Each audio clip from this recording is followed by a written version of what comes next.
स्वतेजता times.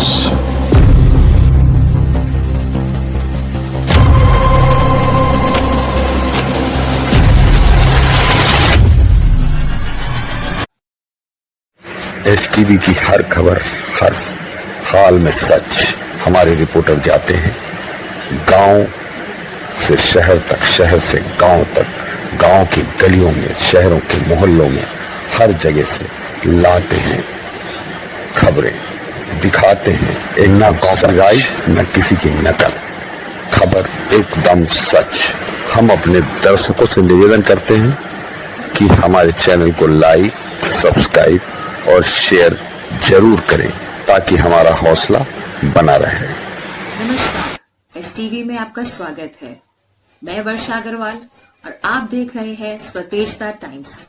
आइए राजधानी लखनऊ से डालते हैं कुछ खास खबरों पर। एसटीवी में आपका स्वागत है। आज फिर हमारे साथ साध्वी प्रिया पांडे जी हैं। नवरात्रि का जिस तरीके से पर्व चल रहा है, तो नवरात्रि को लेकर के हर दिन एक नया तरीका बताती हैं। जिस तरीके से नवरात्रि की अगर बात करी जाए तो नवरात्रि में 9 दिनों तक 9 रूप देवी के होते हैं।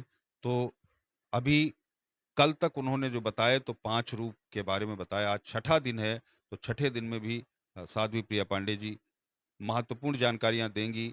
जो भक्तगण हैं, जो दर्शक हैं हमारे, वो उनके लिए एक विशेष जानकारी है कि वो इसको प्राप्त करें, सुने और सुनने के बाद वो इसको फॉलो करें। जिस तरीके से वो व्रत रहते हैं, अगर इस नियम और तरीके से व्रत रहेंगे तो उनको जरूर लाभ मिलेगा, अगर पूजन इस तरीके से करते हैं। तो साध्वी जी, आपका हमारे चैनल में बहुत बहुत स्वागत। आज जो हमारे दर्शक देख रहे हैं उनको आज छठा दिन है नवरात्र का, और छठे दिन आप कुछ महत्वपूर्ण जानकारी देने वाली हैं। तो अभी शुरू करते हैं कि आज आप क्या जानकारी देंगी, उसके संबंध में बताएं कि कौन सा देवी का आज रूप है और क्या क्या विशेष बातों का ध्यान रखना चाहिए। जी, पहले तो या देवी सर्वभूतेषु मातृरूपेण संस्थिता नमस्तस्यै नमस्तस्यै नमस्तस्यै नमो नमः। आज कात्यायनी माता का दिन है। कात्यायनी माता कैसे पैदा हुई, कैसे प्रकट हुई? माँ तो पैदा हमेशा होती हैं, पर कैसे प्रकट हुई? एक कात्यायन ऋषि थे, उन्होंने बहुत तपस्या की। वो माँ की ही तपस्या करते थे। जब माँ प्रकट हुई तो उन्होंने कहा, हे माँ, मैं आपको अपनी पुत्री के रूप में चाहता हूँ। तो माँ ने उन्हें आशीर्वाद दिया और कात्यायन ऋषि के यहाँ पैदा होने के कारण इनका नाम कात्यायनी पड़ा। दूसरा, जब ब्रह्मा और विष्णु शिव के पास गए, जब देवताओं को स्वर्ग से निकाल दिया था, तो शिव के पास गए तो शिव और ब्रह्मा विष्णु तीनों की जो ज्वालाएं निकली, उनके जो मुखड़े थोड़े टेढ़े हुए और जो ज्वालाएं निकले, उस जाजल्यमान के रूप को भी कात्यायनी माता कहते हैं। इनको इसलिए कात्यायनी कहते हैं। ये बताइए कि तरीके से माता कात्यायनी के बारे में आपने बताया कि माता कात्यायनी का जो रूप कैसे प्रकट हुई। तो अभी पूजन की हम बात करते हैं कि पूजन में किन किन बातों का माता कात्यायनी के लिए ध्यान रखना चाहिए और किस तरीके से पूजन करना चाहिए। हाँ, माता कात्यायनी को मैरून रंग पसंद है। मैरून मतलब आप लोग समझ लीजिए डार्क रेड मैरून होता है, कत्था कलर, वो पसंद है। इनको सिंदूर ज़रूर चढ़ाना चाहिए।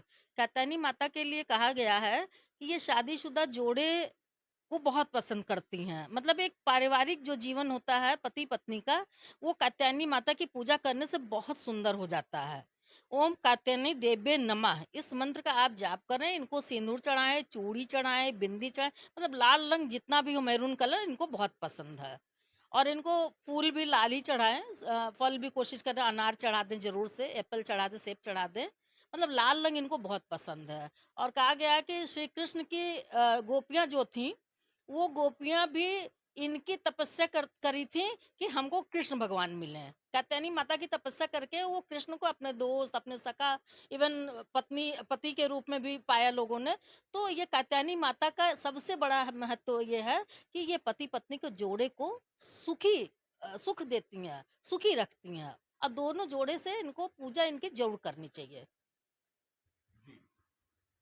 इसी के साथ हम बात करेंगे कि जिस तरीके से आपने पूजन की विधि बताई, पूजन के साथ-साथ जो हमारे दर्शक देख रहे हैं, जो भक्त हैं, तो उनको इनसे क्या लाभ मिलता है? इनकी पूजा से क्या लाभ मिलता है और इनकी पूजा क्यों करनी चाहिए? इस संबंध में भी जो हमारे दर्शक हैं, जो भक्त हैं, उनको कृपया बताएँ।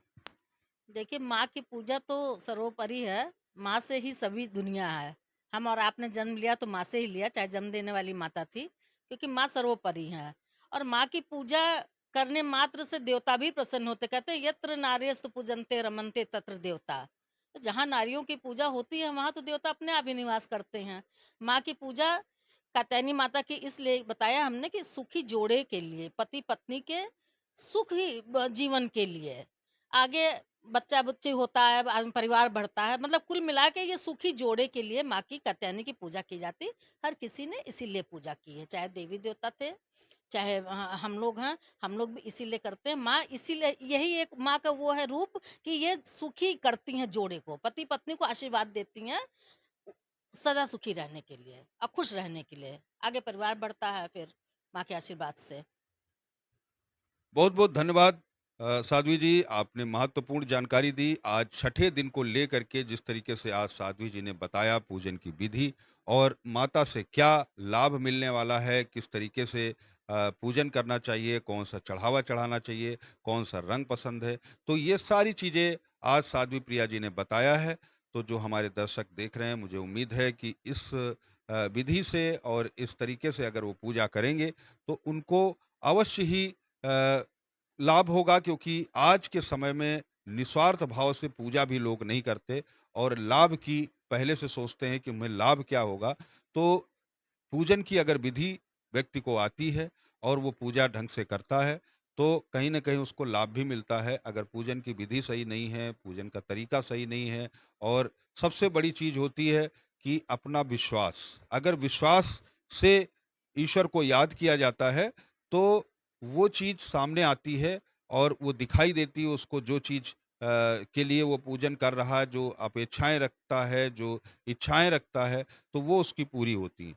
अगर वो नहीं विश्वास पे करता है तो कहीं न कहीं उसको ये लाभ नहीं होता है, फिर वो कहता है कि हमें पूजा से कोई लाभ नहीं हुआ। तो साध्वी जी बताइए।